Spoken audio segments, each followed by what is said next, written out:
गुरु शिष्य की परंपरा भारत के इतिहास का एक अहम और पवित्र हिस्सा है, जिसके कई स्वर्णिम उदाहरण इतिहास में दर्ज है। शिक्षक उस माली के समान है जो एक बगीचे को अलग अलग रंग रूप के फूलों से सजाता है। प्रतिवर्ष 5 सितंबर को शिक्षक दिवस मनाया जाता है। भारत के पूर्व राष्ट्रपति डॉक्टर सर्वपल्ली राधाकृष्णन के जन्म दिवस के अवसर पर शिक्षकों के प्रति सम्मान प्रकट करने के लिए भारत भर में शिक्षक दिवस 5 सितंबर को मनाया जाता है। गुरु का हर किसी के जीवन में बहुत महत्व होता है। समाज में भी उनका अपना एक विशिष्ट स्थान होता है। सर्वपल्ली राधाकृष्णन शिक्षा में बहुत विश्वास रखते थे। वे एक महान दार्शनिक और शिक्षक थे। उन्हें अध्यापन से गहरा प्रेम था। एक आदर्श शिक्षक के सभी गुण उनमें विद्यमान थे। आइए इस अवसर पर हम इनका जीवन परिचय को जानते हैं। नमस्कार साथियों, हमारे चैनल पर आपका स्वागत है। हमारे चैनल को सब्सक्राइब, शेयर और सपोर्ट जरूर करें।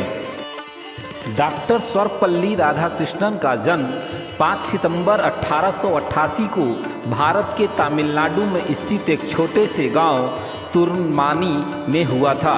सर्वपल्ली राधाकृष्णन एक गरीब परिवार से ताल्लुक़ रखते थे, जिसके वजह से उनके परिवार में अधिक सुख सुविधाएं नहीं थी।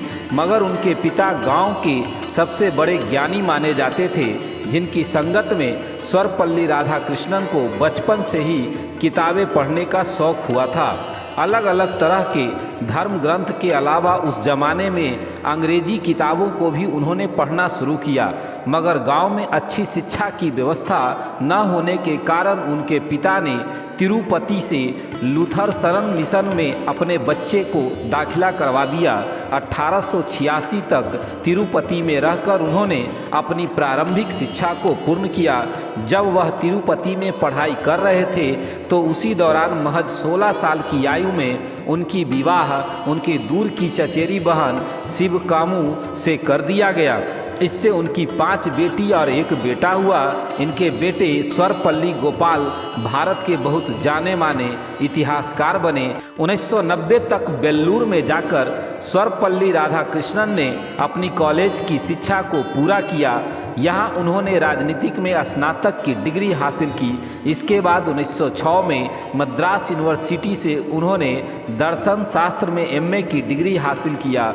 उन्होंने अपनी पूरी शिक्षा छात्रवृत्ति से प्राप्त की। इसके बाद 1909 में मद्रास प्रेसिडेंसी कॉलेज में दर्शन शास्त्र के अध्यापक के रूप में चुने गए। 1916 में मद्रास प्रेसिडेंसी कॉलेज में वाइस प्रिंसिपल के पद पर नियुक्त हुए।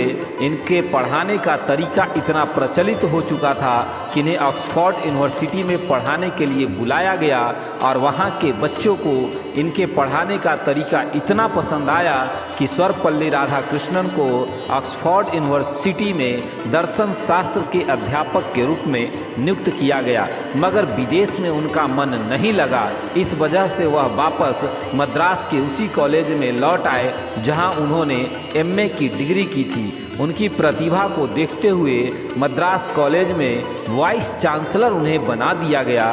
1 साल के अंदर उन्होंने कॉलेज छोड़ भी दिया और बनारस विश्वविद्यालय के वाइस चांसलर के रूप में फिर नियुक्त हुए।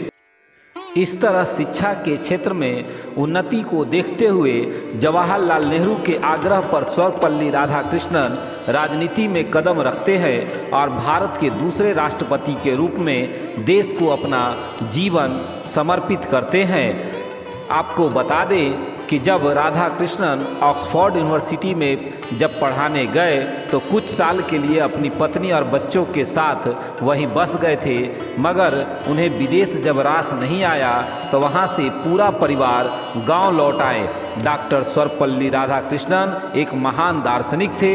दर्शन शास्त्र के क्षेत्र में स्वामी विवेकानंद उनके आदर्श थे। उन्होंने दर्शन शास्त्र को समझाने के लिए स्वामी विवेकानंद के तरीके का इस्तेमाल किया।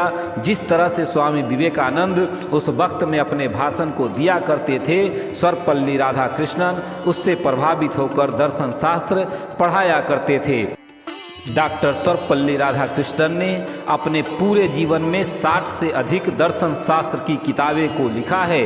आज भी सर्वपल्ली राधाकृष्णन ने के द्वारा लिखी गई दर्शन शास्त्र की किताबों को अलग अलग कॉलेज और विश्वविद्यालयों में पढ़ाया जाता है, जिनमें से 1930 में लिखी गई पुस्तक the India philosophy doctor Sarvepalli Radhakrishnan, इसके बाद महात्मा गांधी बाई डॉक्टर सर्वपल्ली राधाकृष्णन, इसके बाद 1948 में लिखी गई पुस्तक भगवत गीता बाई सर्वपल्ली राधाकृष्णन। ये सब पुस्तकें बहुत ही महत्वपूर्ण मानी जाती है।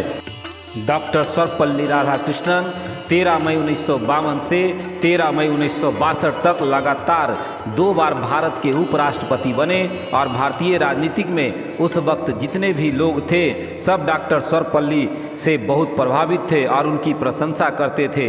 इसी दौरान 5 सितंबर 1962 को उनके जन्म दिवस को बड़े ही हर्षोल्लास से मनाने की तैयारी की जा रही थी, जिस वक्त उन्होंने अपने जन्म दिवस को देश के सभी शिक्षकों को समर्पित करने का निवेदन किया, जिसके बाद 5 सितंबर 1962 को डॉक्टर सर्वपल्ली राधाकृष्णन के जन्म दिवस पर शिक्षक दिवस की परंपरा शुरू की गई। 1962 में इन्हें दूसरी राष्ट्रपति के लिए चयनित किया गया, जिस समय भारत और चीन के साथ युद्ध भी हुआ और पाकिस्तान के साथ भी युद्ध का सामना करना पड़ा। मगर 1972 में उन्होंने स्वयं को राजनीतिक से अलग कर लिया और बहुत अधिक बीमार रहने लगे। मगर 13 अप्रैल 1975 को वो बीमारी के साथ अपनी जंग हार गए और परम समाधि में लीन हो गए। उसी साल मरणोपरांत उन्हें भारत का सर्वोच्च सम्मान भारत रत्न सम्मानित किया गया। दोस्तों, उम्मीद करते हैं कि कहानी बहुत ही पसंद आई होगी। सब्सक्राइब और शेयर ज़रूर करें।